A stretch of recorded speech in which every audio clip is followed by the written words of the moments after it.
Hello friends, today I will deliver my lecture on the range of thallus structure in algae.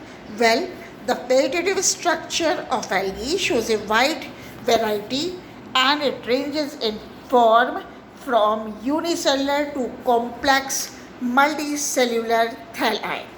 On the basis of thallus organization, algae are divided into the four groups. First, unicellular forms. Second, colonial forms. Third, filamentous forms. Fourth, siphonaceous forms. And the fifth, parenchymatous forms. Now I will talk about the unicellular forms of algae. Simple unicellular forms are found in all the groups of algae except Chaerophyceae and Theophyceae. Unicellular forms are further classified into four subgroups. First of all, rhizopodial unicells. These forms lack a rigid cell wall.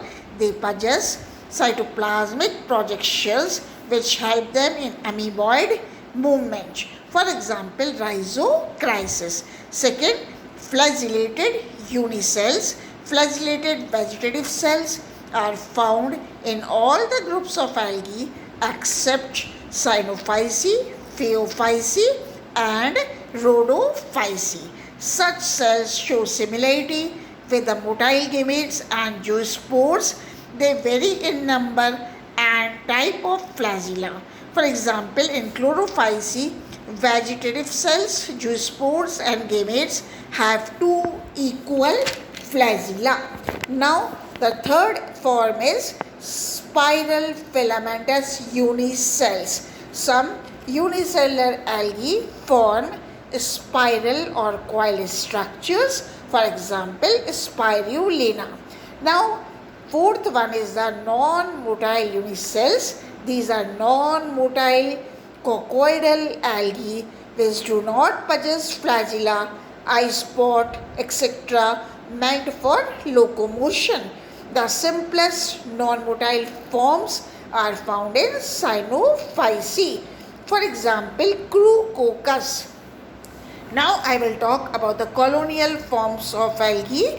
Well, on the basis of morphology, colonial organizations are divided into the following four types. First of all, synobial.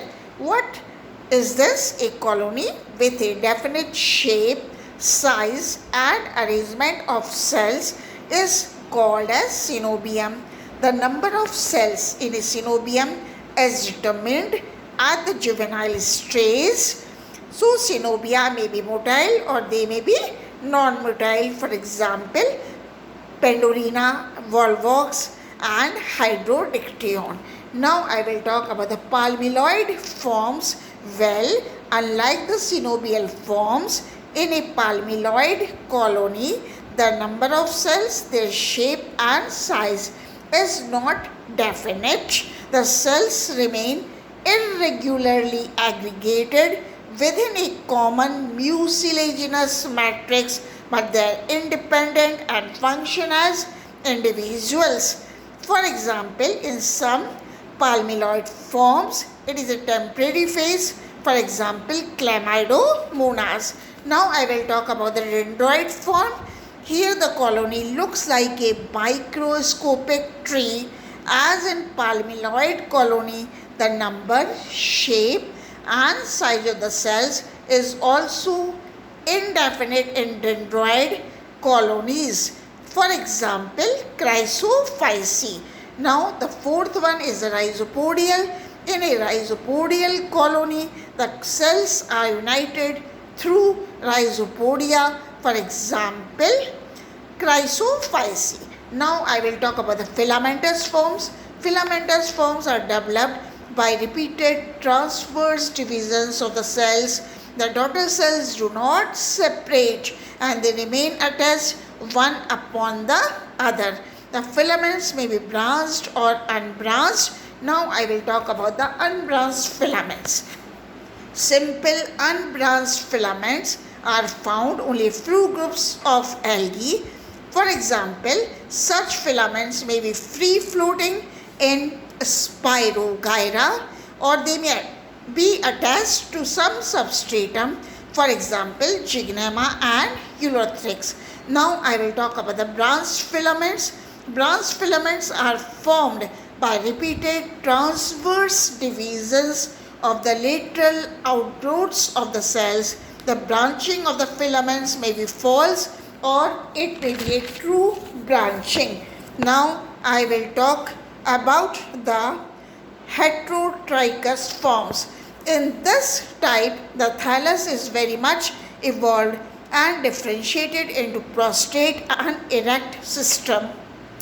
For example, Ectocarpus, Frishella, Trepaneldiopsis, Coleochaete, and now I will talk about the pseudoparenchymatous forms. In many filamentous forms, one or more central or axial filaments together with their branches form a parenchymatous structure.